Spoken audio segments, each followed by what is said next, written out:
Hello friends, welcome back to Roshini life style vlogs. நான் உங்கள் ரோஷினி பேசுகிறேன். நம்ம இன்றைக்கி என்ன டிஷ் பார்க்க போகிறோன்னா, ஒரு மஞ்சூரியன் தான் பார்க்க போகிறோம். ஆனால் கண்டிப்பாக சிக்கன் மஞ்சூரியன் இல்லை, பொட்டேட்டோ மஞ்சூரியன் தான் நம்ம இன்றைக்கி பண்ண போகிறோம். பொட்டேட்டோ மஞ்சூரியனுக்கு எப்படி பண்ணணும், என்னெல்லாம் பொருட்கள் சேர்க்கணும்னு எல்லாம் சொல்கிறேன் வாங்க. ரொம்ப ஈஸியாக பண்ணலாம், குயிக்காக பண்ணி முடிக்கிற ஒரு பொட்டேட்டோ மஞ்சூரியன் தான். எப்படி பண்ணலான்னு பார்க்கலாம். அதுக்கு முன்னாடி நீங்கள் நம்ம சேனலை சப்ஸ்கிரைப் பண்ணலைன்னா சப்ஸ்கிரைப் பண்ணி, லைக் பண்ணி, ஷேர் பண்ணி, பெல் பட்டனை ப்ரெஸ் பண்ணிக்கோங்க.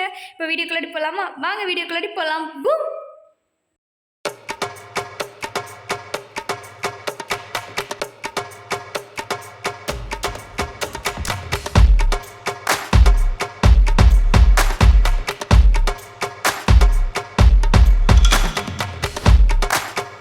பொட்டேட்டோ மஞ்சூரியனோடைய மெயின் ஹீரோவே பொட்டேட்டோ தாங்க. ஒரு உருளைக்கிழங்கு போட்டிருக்கேன். கொஞ்சமாக தண்ணி ஊற்றி வேக வைக்கலாம். ஒரு 3/4 பதத்துக்கு வெந்ததும் ஆஃப் பண்ணுங்கள், இல்லைன்னா உருளைக்கிழங்கு உடஞ்சி போயிடும். இன்னொரு பேனில் வந்து கொஞ்சமாக ஆயில் ஊற்றி வெங்காயம் வதக்கிக்கலாம். எங்கிட்ட பெரிய சைஸ் வெங்காயனால நான் பாதி தான் போட்டிருக்கேன்.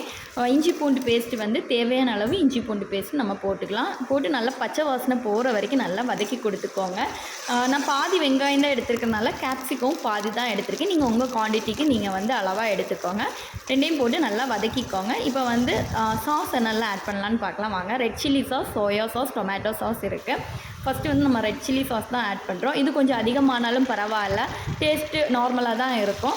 ஆனால் நம்ம ரெண்டாவது ஆட் பண்ணுறோம் பாருங்கள், சோயா சாஸ்ன்னு சொல்லிட்டோன்னே இதை கொஞ்சம் அதிகமானாலுமே டேஸ்ட்டை வந்து கெடுத்து விட்டுரும். என் அனுபவம் இருக்கனால சொல்கிறேன், கொஞ்சம் பார்த்து ஊற்றிக்கோங்க. அதே மாதிரி இந்த சாஸ் ஊற்றும்போது ஸ்டவ்வை வந்து கம்மி பண்ணி வச்சுக்கோங்க, இல்லைன்னா அடியில் பிடிச்சிரும். அப்புறம் வந்து டொமேட்டோ சாஸ் வந்து எங்கெல்லாம் கார்லிக் டொமேட்டோ சாஸ் இருக்கனால நான் அதை ஆட் பண்ணுறேன். உங்கள்கிட்ட நார்மல் டொமேட்டோ சாஸ் இருந்தால் அதுவும் ஆட் பண்ணிக்கோங்க. டொமேட்டோ சாஸ் எவ்வளோ வேணாலும் ஆட் பண்ணிக்கலாம், டேஸ்ட்டு கூட தான் செய்யும். இப்போ மஞ்சள் தூள் போட்டுக்கலாம். கொஞ்சமாக மிளகாய் தூள் போட்டிருக்கேன். மிளகாய் தூள் காரம் பத்துமான்னு கேட்காதீங்க, ஏன்னா இன்னொரு ஐட்டம் கூட சேர்க்க வேண்டியது இருக்குது, சொல்கிறேன். இப்போ நல்லா வதக்கி விட்டுட்டு மெயின் ஹீரோவான உருளைக்கிழங்கை போட்டுக்கலாம். கொஞ்சம் தண்ணியோடு ஆட் பண்ணுறேங்க, இல்லைன்னா உருளைக்கிழங்கு வந்து பேனில் போய் ஒட்டி ஒட்டி இருக்கும் வேகும்போது. அதனால் தண்ணியோடு ஆட் பண்ணி நல்லா வதக்கி விட்டுக்கலாம். இதுக்கு கொஞ்சம் திக்னஸ் கொடுக்கறதுக்கு கார்ன்ஃப்ளவரில் வந்து கொஞ்சமாக தண்ணி ஆட் பண்ணி ஊற்றிருக்கேன். அப்போ தான் கிரேவி கொஞ்சம் திக்னஸ் கொடுக்கும்.